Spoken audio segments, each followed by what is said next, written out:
गुरु राधेश्याम। गुरुर्ब्रह्मा गुरुर्विष्णु गुरुर्देवो महेश्वर गुरुर्साक्षात् परब्रह्म तस्मै श्री गुरवे नमः। कृष्णाय वासुदेवाय हरये परमात्मने प्रणतक्लेशनाशाय गोविन्दाय नमो नमः। कृष्णाय वासुदेवाय देवकी नन्दनाय च नन्दगोपकुमाराय गोविन्दाय नमो नमः। वसुदेवं सुतं देवं कंसचाणूरमर्दनं देवकी परमानन्दम् কৃষ্ণং বন্দে জগদ্গুরু।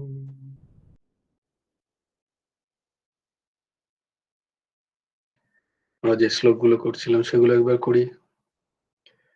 ধর্মক্ষেত্রে কুরুক্ষেত্রে সমবেতায়ুৎসব। হ্যাঁ কি আমার কি পড়বি? হ্যাঁ, আমি একটু চেষ্টা করবো। খুব সুন্দর খুব সুন্দর, পড়ো পড়ো, আমি আছি তো, কোনো চিন্তা নেই। কিছু ভুল ত্রুটি হয়ে গেল একটু। প্রথমবার হ্যাঁ, যাচ্ছি তো পাঠ করছি। না কোনো চিন্তা নেই, কোনো চিন্তা নেই, বলো। জয় গুরু রাধেশ্যাম।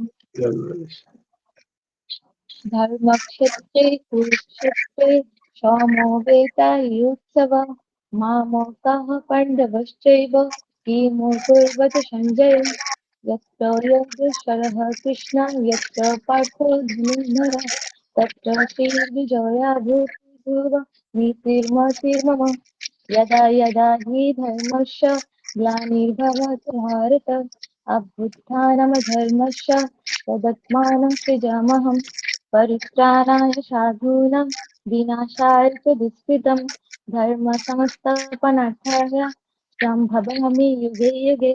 कर्मण्येवाधिकारस्ते मा फलेषु कदाचन मा कर्मफलहेतुर्भुः मा ते सङ्गोऽस्ति कर्मणि योगस्थः कुरु कर्माणि सङ्गं त्यक्त्वा धनञ्जय। सिद्धः समभूत्वा समत्वं योग उच्यते विहाय कामनाः सर्वान् पुंश्चरति निःस्पृहः निर्ममः अहङ्कार स शान्तिमधिगच्छते। तमेव शरणं गच्छ सर्वभावेन भारत तत्प्रसादं परं शान्तिं स्थानं प्राप्स्यसि शाश्वतम्। तद्बुद्धिपरिपाकेन परिप्रश्नेन सेवाय उपदिशन्ति ते ज्ञानं ज्ञानिनः तत्त्वदर्शिनः। श्रद्धावान् लभते ज्ञानं तत्परः संयतीन्द्रिय ज्ञानं लब्धा परं शान्तिम् अचिरेणाधिगच्छते। कर्पण्य दोष अपहतो स्वभाव पृच्छामि तं धर्मसंमुच्यतः यत्र सन्निश्चितं ब्रूहि तन्मे शिष्टस्तेऽहं सधीमं तं प्रपन्नं। सर्वधर्मान् परित्यज्य मामेकं शरणं व्रज अहं च सर्वपापेभ्यो मोक्षयिष्यामि मा शुचः। चञ्चलं हि मनः कृष्ण प्रमाथि बलवद्दृढं तस्याहं निग्रहं मन्ये वायोरिव सुदुष्करम्। असंशयो महाबाहो मौनो दुर्निग्रहं चलम् अभ्यासेन च कौन्तेय वैराग्येण च गृह्यते। पत्रं पुष्पं फलं तोयं यो मे भक्त प्रयच्छते तदहं भक्तो पुरोहितम् अस्नामि प्रयतत्मनः। यत् करोषि यत् नासि यज्जुहोषि ददासि यत् तपस्यासि कौन्तेय तत् कुरुषे मदर्पणम्। जय गुरु राधेश्याम। জয় গুরু রাধেশ্যাম। অসাধারণ অসাধারণ, দারুণ হয়েছে, দারুণ। তুই প্রথম বললি দেখ কি অদ্ভুত, সবাই দেখো করতে হয় তাহলে। ও তো এই সবে কয়েকদিন হলো জয়েন করেছে, তার মধ্যেও দেখো নিষ্ঠার সাথে কত সুন্দর, খুব সুন্দর, খুব সুন্দর। মনমন্না, সুপর্ণাদি, রমাদি, নিমাইদা, তোমাদের কিন্তু করতে হবে। তোমরা কিন্তু একবারও বললেন না। সুপর্ণাদি কথা বলেছিল একবার। আমি ভয়ের চোটে বলতে পারছি না, তোমার ভয়। না ভয় কি, দেখো কিয়া আমার দেখো কয়েকদিনের মধ্যে জয়েন করে ও কত সুন্দর বললো, তাহলে কিসের ভয়? ভয় কি আছে? সেটাই বলছি, এগুলো সব ঠিক আছে তো, উচ্চারণ মানে সংস্কৃতের উচ্চারণ তো, ওই জন্য একটু কম না না, শুদ্ধ কোনো হয়নি কোনো তো। চিন্তা নেই। এই যে চেষ্টা করেছো এটাই অনেক দারুণ, খুব সুন্দর হয়েছে, উচ্চারণগুলো ঠিকঠাক, খুব ভালো হয়েছে। চেষ্টা না করলে কি করে হবে? চেষ্টা করলে তো, ভয় খেলে কি করে হবে না? আমাদের ভয় খেলে হবে না, তোমাকে বলতে হবে। আচ্ছা আচ্ছা নিমাইদা বলতে হবে কিন্তু। আর মনমোহন মা তুমিও করো আস্তে আস্তে। সুপর্ণাদি আচ্ছা তুমি বলোনি। হ্যাঁ বলো। আচ্ছা ভাই, বলছি ভাই তুমি কি করে মনে রাখলে যে আমি বলিনি একদিনও? অত সোজা। স্যারের আসনে বসে আছো না, ওই জন্য। আমি জানি যে তুমি বলনি। এই যে আমি আরেকজন বলি। জয়েন করেছে, সেও কোনোদিন বলেনি। আচ্ছা আচ্ছা বলি। চেষ্টা করে করছে, কিন্তু বলতে হবে, সবাইকে বলতে হবে। আহ, আচ্ছা ভাই শেষের শ্লোক দুটো পাঠিও না একটু। শেষের শ্লোক দুটো আবার পাঠাবো, ঠিক আছে নিশ্চয়ই, তুমি বলেছিলে। ও হো, আমি এক্ষুনি ডিলিট হয়ে গেছে। আচ্ছা আচ্ছা, আমি বলে দিচ্ছি, এই নয় আমি পাঠিয়ে দিচ্ছি, দাঁড়াও। আমি আচ্ছা একটু- ঠিক আছে। আমি এক্ষুনি হুম, পাঠিয়ে দিচ্ছি। হ্যাঁ হ্যাঁ, আমি একদম ভুলে গেছি, সরি সরি। আচ্ছা ঠিক আছে ঠিক আছে। হুম। তো কিন্তু সুপর্ণাদি তুমি কালকে বলবে। ঠিক আছে বলবো। হ্যাঁ, আমাকে এইভাবেই বলাতে হবে তোমাদেরকে দিয়ে। হ্যাঁ হ্যাঁ ঠিক আছে হ্যাঁ। আরে আমরা নাহলে ফাঁকিবাজ ছাত্র তোমার। তা বললে তো ফাঁকিবাজ। হবে না। তুমি ফাঁকিবাজ করলে, আমি ফাঁকি দিলে তো। আমি ফাঁকি দিতে দিলে তো। বেশ, আমাকে পর পর পাঠিয়ে দিও, তাহলে আমার সুবিধা হবে। আচ্ছা, আবার আমি পর্ব পাঠিয়ে দিই, দুটো পাঠিয়ে দিলাম, একদম বেশ শেষের ঠিক দুটো। আছে। আবার কালকে আমি আবার পর পর একবারে পাঠিয়ে দেবো সব। হ্যাঁ ঠিক আছে। বাহ, খুব সুন্দর। দেখো আমি কে আমাকে বলেছিলাম যে আমি ভয়েস রেকর্ডিং করে পাঠাবো তোকে, কিন্তু তার তার আগেও কত সুন্দর করেছে সব কটা। ব্যাস এইটাই, দেখে দেখে বলা, বলতে বলতেই হয়ে যাবে মুখস্থ। আর একদম সঠিক বলতে হবে, একদম আটকাবে না, এটা হয় নাকি কখনো? আমরা কি সেই রকম নাকি? আমরা তো এটা করছি ব্যাস। কিন্তু হ্যাঁ, আমরা সবাই করছি, তো আমিও করলাম, এরকম আর কি। এর মধ্যে ভয় কি আছে, লজ্জার কি আছে? তো সব আমাদের নিজেদের মধ্যেই জায়গা। আমাদের তো শখে ক্ষয়ই বলবো আমরা, তালবস্যকে দন্তস্বই বলবো, উনস্বরকে মহাকে উনস্বর, এগুলি তো হবে আমাদের। আমাদেরকে একদম স্পষ্ট উচ্চারণ হলে কেউ যদি এসে বলে পণ্ডিত, সে তো আমাদের ধরে বলবে "এ সব ভুলভাল বকছে"। আমরা একদম মাথা নিচু করে, তার পায়ের নিচু হয়ে স্বীকার করবো, হ্যাঁ আমরা, কারণ আমাদের নেই তো সেই শিক্ষা। কিন্তু তার বলে ভয় খাবো কেন? আমরা এই ভেবে করবো যে আহ, আমরা গীতার শ্লোক পড়ছি, গীতার শ্লোক বলতে পারছি, আমরা খানিকটা কণ্ঠস্থ করতে পারছি, মুখস্থ করতে পারছি, সেটাই বা কজন করছে? এই ভেবে, এই ভেবে ঠাকুরের শ্রীচরণে আমরা এটাই, সেই একবার হয়েছে না যে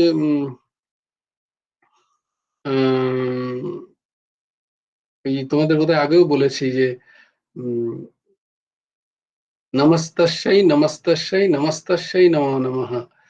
তো সেই পণ্ডিত মশাই, তিনিও পণ্ডিত ব্রাহ্মণ, কিন্তু তিনি ওই চণ্ডী পাঠ করছেন। চণ্ডীপাঠে নমস্তস্যৈ আছে, তস্যৈ হচ্ছে স্ত্রীলিঙ্গ, আর তস্মৈ হচ্ছে পুংলিঙ্গ।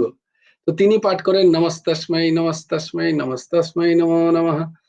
তো এরকম একজন তার থেকে ভালো পণ্ডিত আর কি, তিনি বলে, হেই তুমি কি পাঠ করছো, তুমি জানো না, তোমার কোনো ব্যাকরণে জ্ঞান নেই, সংস্কৃতে স্ত্রীলিঙ্গ পুংলিঙ্গ সম্বন্ধে তোমার কোনো বিচার নেই। বলে কি হবে, বলে এটা তো তোমার পুরো সারা জীবনের ব্যর্থ হয়ে গেল চণ্ডীপাঠ। বলে নমস্তস্মৈ কখনো হয়? নমস্তস্যই হবে স্ত্রীলিঙ্গ, মা দুর্গা। তো মা দুর্গা রাত্রিবেলা এসে তার স্বপ্নে দিয়েছে দেখা, খড়গ নিয়ে, বলে, তোর গলা কাটবো এবারে। বলে, আমি পুরুষ না স্ত্রী, আগে আমাকে জবাব দিতে, চল শাস্ত্রোক্ত কর আমার সাথে। তো এরকম আর কি, এরকম না। আমাদের সত্যি তো, আমরা কি আর স্পষ্ট উচ্চারণ হয়? আমাদের তো কোথায় সেই শিক্ষা নেই, আমরা সেরকম যাইও নি কোথাও। তো তারই মধ্যে যতটা চেষ্টা করা যায় ততটা তো আমরা করছি। সেটা কে দেখছেন? গুরুদেব দেখছেন। এনারা চেষ্টা তো করছে। হ্যাঁ ভাই, বলছি হ্যাঁ, আমাদের তাহলে সংস্কৃত শেখার ব্যাপারটা কি হলো, একবারে ধামাচাপা পড়ে গেল যে?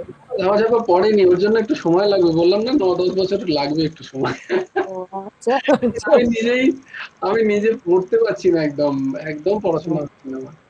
বাকি আমার জীবনে বুঝতেই পারছো চারিদিকে এত হ্যাঁ হ্যাঁ হ্যাঁ, জানি সব কিছু ভাই। চলছে, আজকে এখানে কালকে ওখানে পরশুদিন সেখানে করতে গিয়ে একটুখানি সেই সেই সাধ্যায় হচ্ছে না আমার। আহ, যেমন তেমন করলে তো হবে না, তাই জন্য হবে, আমাদের নিশ্চয়ই হবে, কোনো চিন্তা নেই। ঠিক আছে, তুমি চেষ্টা করো, আমরা তোমার পিছনেই আছি।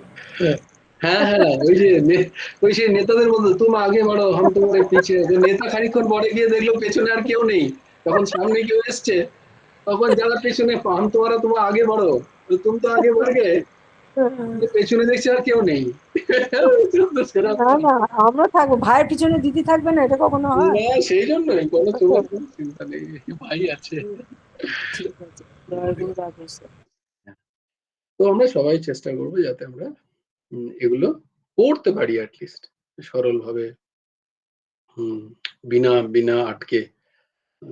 কেয়ামা তো সুন্দর দৃষ্টান্ত দিলেন আজকে, দেখো এরই মধ্যে কত সুন্দর উচ্চারণের সাথে সাথে আহ সরল ভাবে পড়তে পারলো, এটা একটা বিশাল বড় ব্যাপার। উচ্চারণ আস্তে আস্তে হবে, কোনো চিন্তা নেই। আজকে আমরা 10ম অধ্যায়ের 39 নম্বর শ্লোক দেখব।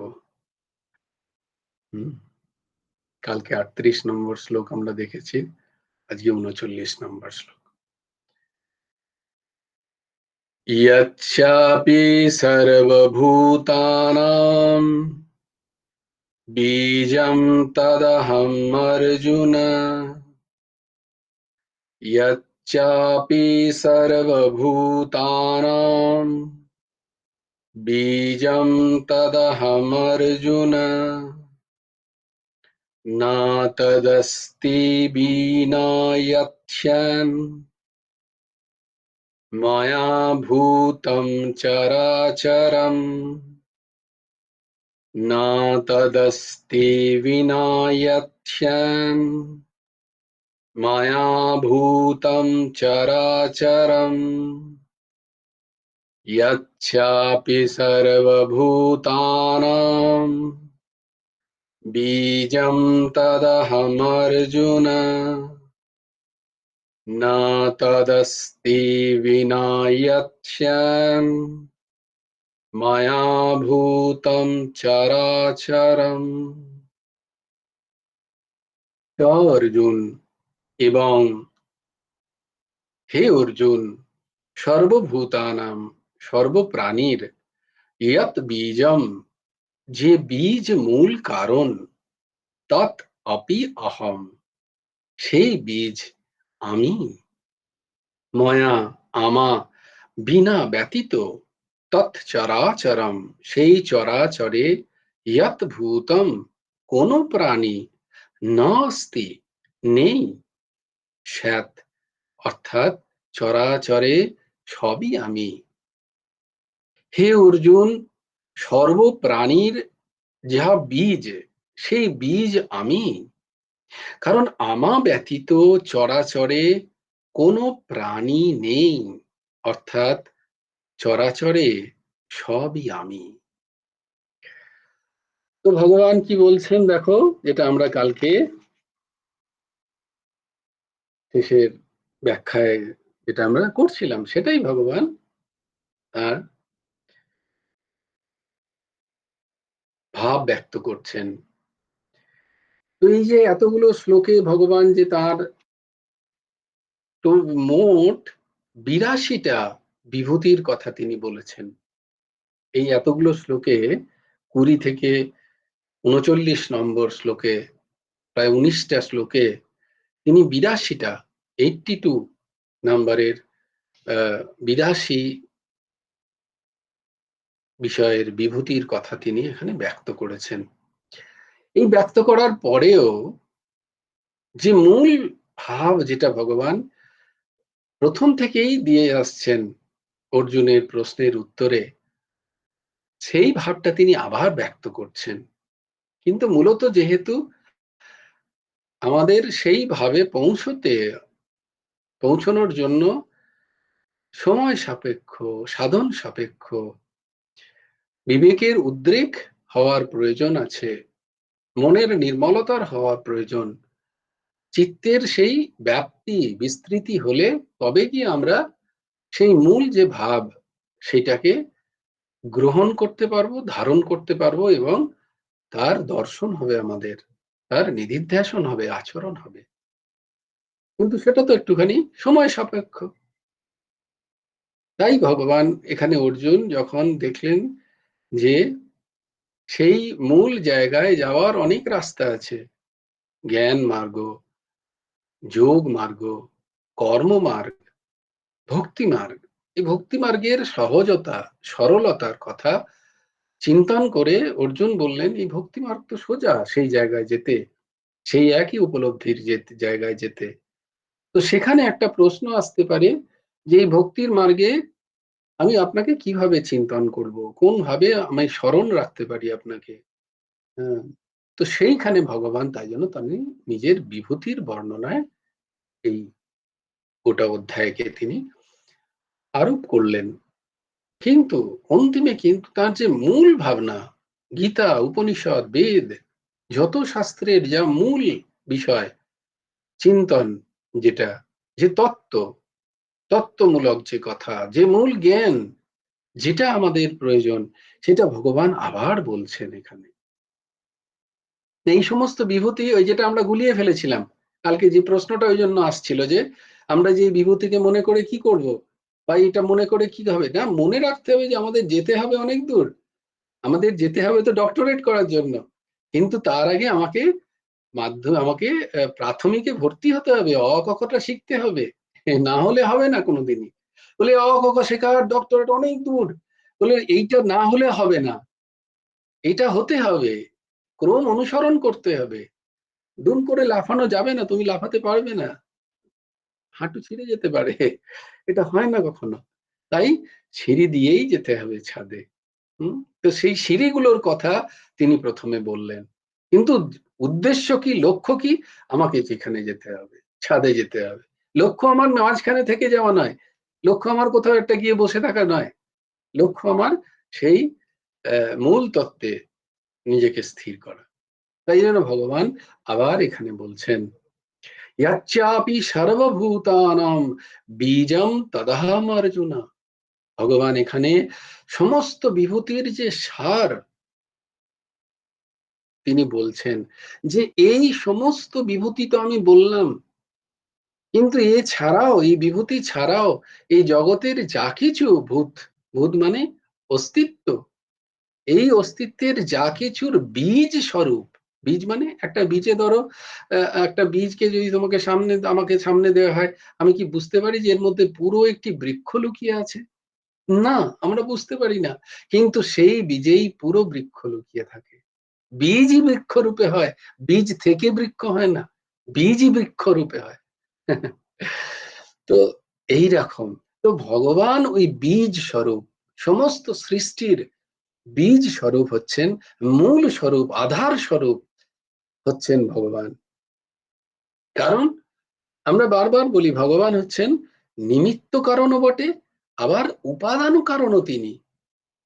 এই যে জগৎ সৃষ্টির কারণ কি? ভগবান। কারণ কারণ বেদ থেকে মাঝে মাঝে আমরা পাই যে কথাটা, একম একম এবং বহুশ্যাম, তার একা একা ভাল লাগছিল না, তাই অনেক হলাম আমি।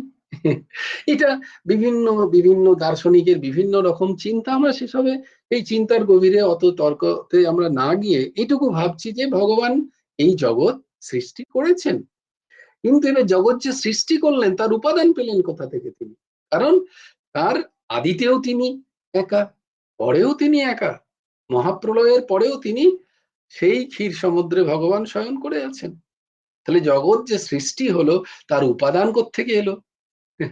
তো বলছেন সেই উপাদানও তিনি নিজের থেকেই তৈরি করেছেন। যেমন মাকড়সার জাল, মাকড়সা তার নিজের থেকেই, নিজের শরীর থেকেই উদ্ভূত যে লালা, তার দ্বারা সে জাল তৈরি করে, সে উপাদান অন্য কোথাও থেকে নিয়ে আসে না।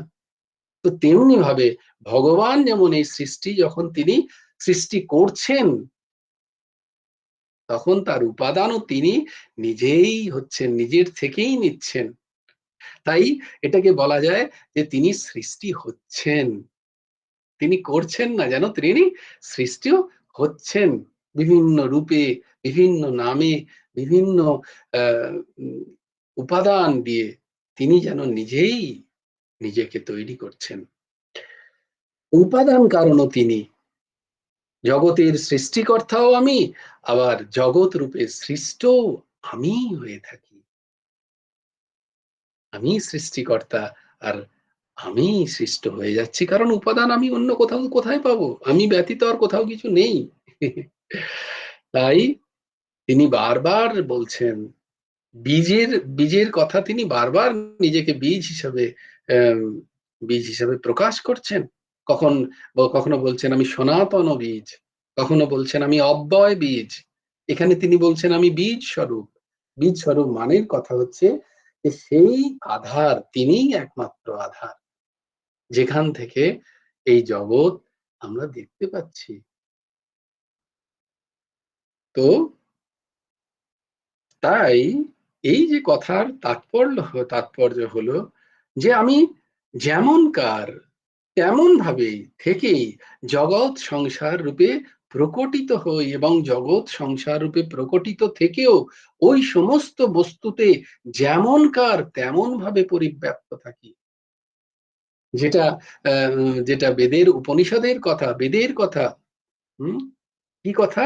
না, পূর্ণমাদাহ পূর্ণমিদম পূর্ণাৎ পূর্ণমুদচ্যতে পূর্ণস্য পূর্ণমাদায় পূর্ণমেব বশিষ্যতে।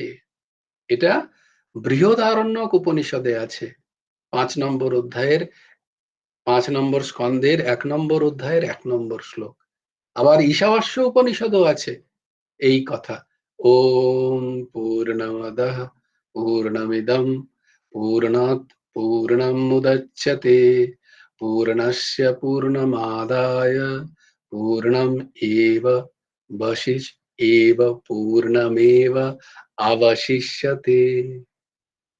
ওম শান্তি শান্তি শান্তি। এটা হচ্ছে পুরো শ্লোকটা। তো দেখো সেখানে কি বলছেন, যে সেখানে বলছেন যে 1 - 1, এটা কিন্তু স্পিরিচুয়ালিটিতে হয়, আধ্যাত্মে হয় এই কথা, যে 1 - 1 = 1 অনলি। 1 - 1 এখানে 0 নয়।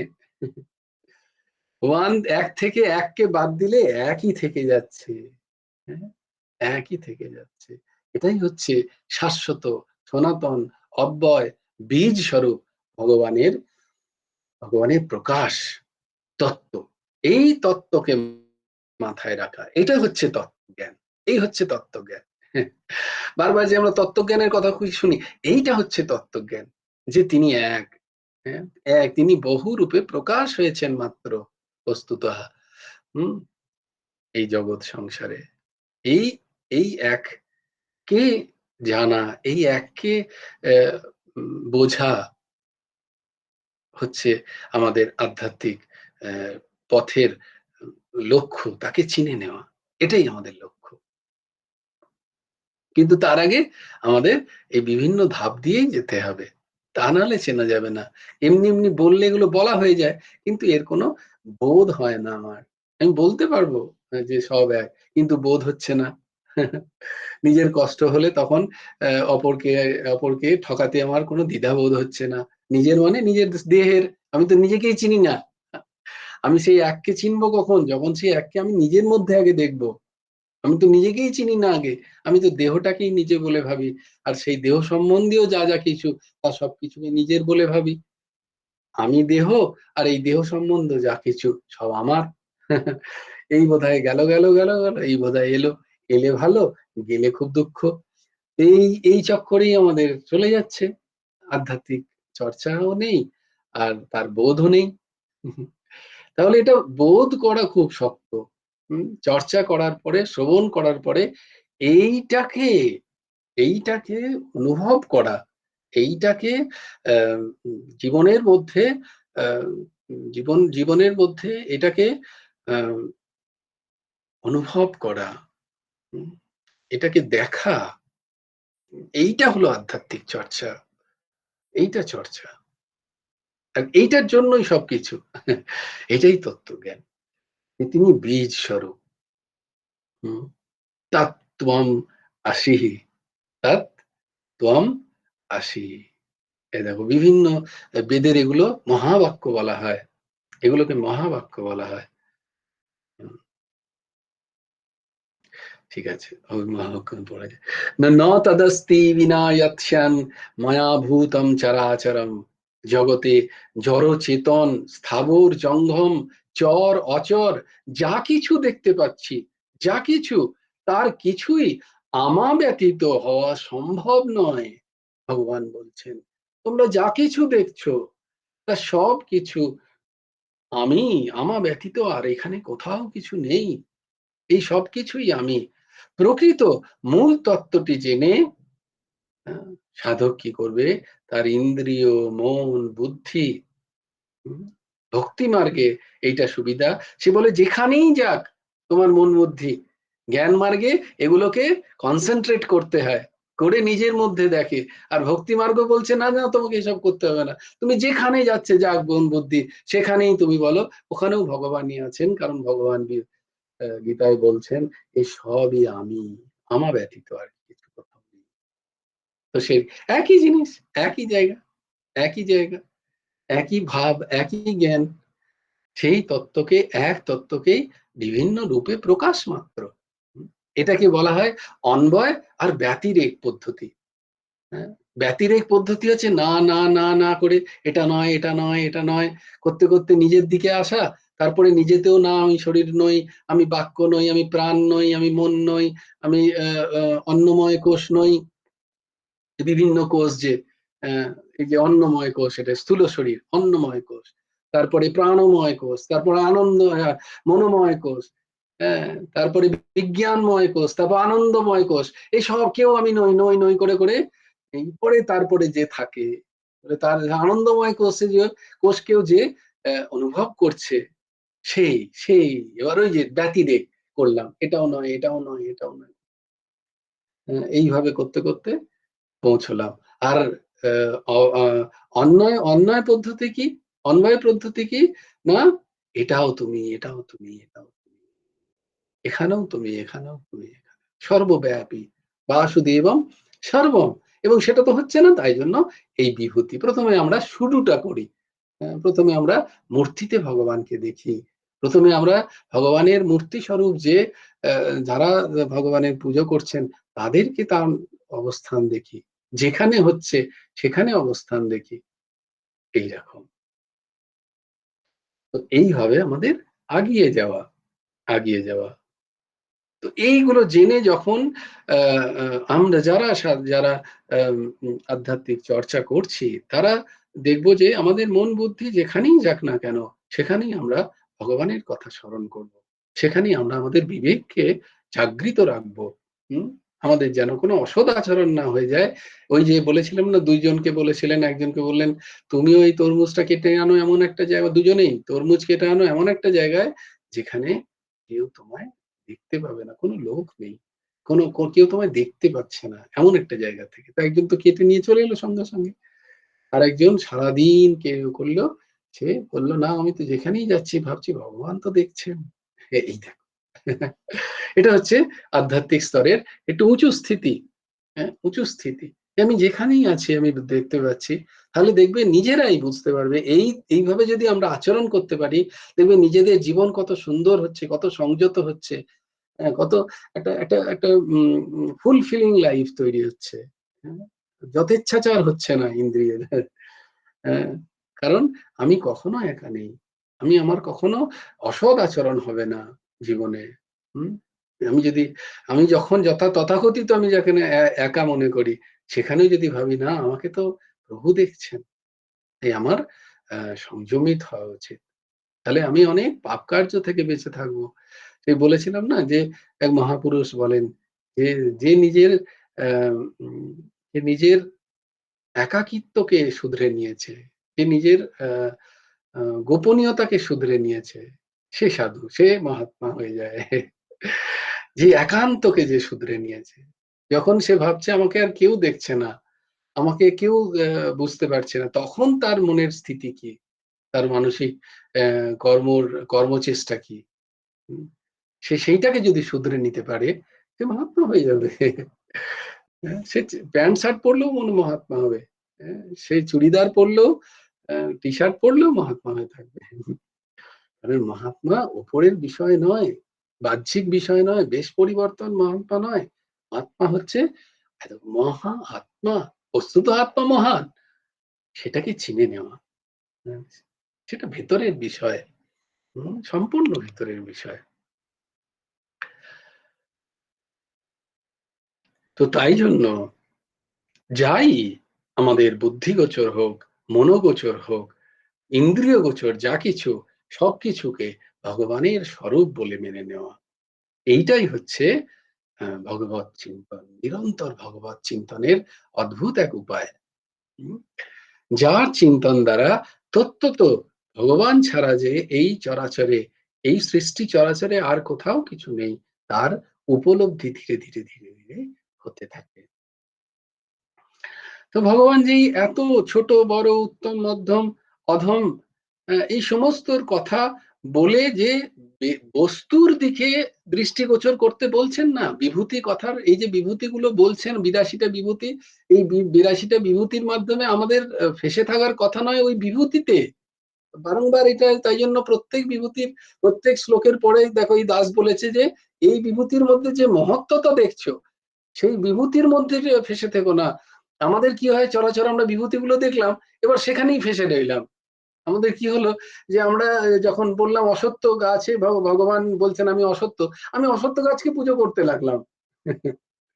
আমার এইখানে কি হলো এবারে, হলো তো ভক্তি, কিন্তু হলো কি অন্ধভক্তি। আমি মূল তত্ত্বকে আবিষ্কার করতে পারলাম না। অসত্য গাছে, অসত্য গাছটা তো আর ভগবান নন। বিষয়টা বুঝো, অসত্য গাছের যে মহিমা সেটা ভগবান। ভগবান বলছেন আমি অসত্য, মানে কি আর যে মহিমা, বোঝাতে পারছি? তিনি তিনি যে ব্যক্তির কথা বলছেন, ভগবান বলছেন না যে আমি শুক্রাচার্য। আজকে প্রশ্ন করেছেন আমাদের কন্যা কুসুম্মা, একদম খুব সুন্দর প্রশ্ন, চাইছিলাম এই প্রশ্নটা আসুক, যে শুক্রাচার্যের তো, তিনি তো দানবদের গুরু, তিনি তো অসুরদের গুরু, তো এখানে ভগবান শুক্রাচার্যের কথা কেন বললেন? না না না, তিনি বলেননি ভগবান যে আমি শুক্রাচার্য, বলছেন কবিদের মধ্যে আমি শুক্রাচার্য, বলার অর্থ হচ্ছে ওই দেখো কবিদের মধ্যে, কার মধ্যে, পণ্ডিতদের মধ্যে, জ্ঞাতা জ্ঞানের মধ্যে শুক্রাচার্যের মতো জ্ঞান কিন্তু খুব কম সেই সময় পণ্ডিতদের ছিল। বৃহস্পতির মতোই শুক্রাচার্যের প্রভাব, বরং তার থেকে বেশি। বৃহস্পতির মধ্যে কিন্তু সঞ্জীবনী জ্ঞান ছিল না, যা শুক্রাচার্যের মতো ছিল। চিন্তা করো কি চরম তপস্যা, সেটা তিনি সাক্ষাৎ ভগবান যা করতে পারেন সেটা শুক্রাচার্য করতে পারতেন। একমাত্র ভগবানেরই ক্ষমতা আছে যে মৃত বিষয়কে জাগৃত করে দেওয়ার, শুক্রাচার্যের সেই ক্ষমতা ছিল, সঞ্জীবনী বিদ্যা তার মধ্যে ছিল। তাই জন্য ভগবান বলছেন, ভগবান এখানে বলছেন না যে আমি শুক্রাচার্য, আমি অসুরদের হেল্প করেছিলাম বা আমি অসুরদের পরে ছিলাম, না না না, এটা বলার উদ্দেশ্য নয়। এইটা আমি শুক্রাচার্যকে আটকে যেন না যাই, শুক্রাচার্যের পাণ্ডিত্য, শুক্রাচার্যের তপস্যা, শুক্রাচার্যের জ্ঞান, শুক্রাচার্যের মহত্ততা, সেইটা হচ্ছে ভগবত তত্ত্ব। শুক্রাচার্য ভগবান নয়, বোঝাতে পারছি? তেমনি ভাবে এই যে বিভূতিগুলো ভগবান নন, বিভূতিগুলো দেখে আমার যেন ভগবত চিন্তন আসে, যে এই বিভূতির মধ্যে যে মহত্ব আছে, এটা যে যার জন্য এত বিশেষত্ব এই বিভূতির,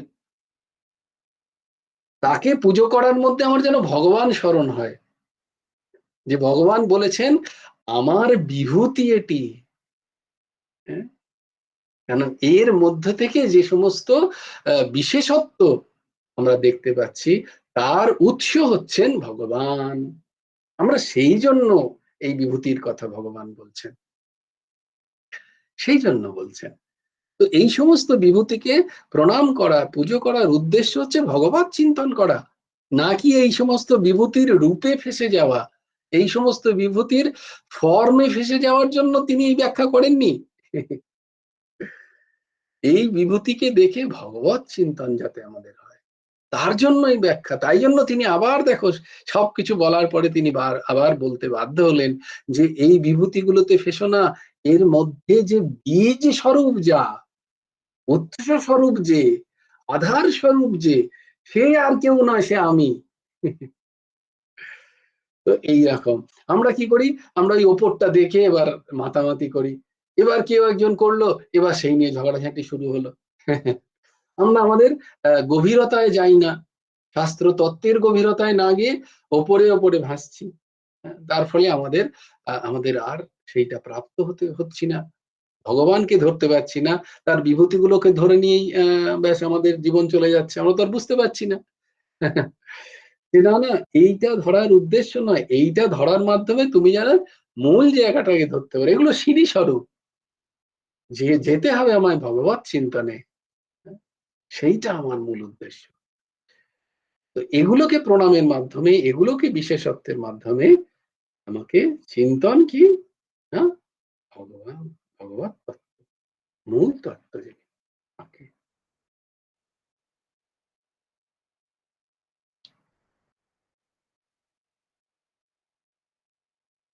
এই অব্যয় এবং চিরঞ্জে সনাতন, তার দুটো মানে, অব্যয় হচ্ছে যার কোনো কখনো ব্যয় নেই, অব্যয় যার ব্যয় নেই, ব্যয় মানে যার পরিবর্তন নেই, যার কোনো ক্ষয় নেই, অক্ষয়, অবিনাশী, যার কোনো বিনাশ নেই, যার কোনো ব্যয় নেই, তাকে বলা হয় অব্যয়। আবার সনাতন মানে হচ্ছে যার কোনো শুরু নেই, যার কোনো অন্ত নেই, যা চিরন্তন, চির অন্ত, যার চিরন্তন, যেটা সব সময় আছে, যা যা চিরস্থায়ী, শাশ্বত, অপরিবর্তনীয়, এইরকম বিষয় হচ্ছেন ভগবান। তিনি সনাতন, তিনি অব্যয়, তিনি চিরন্তন, তিনি সর্বদা, তিনি তার কোনো শুরু নেই, তার কোনো শেষ নেই, এই ভাব।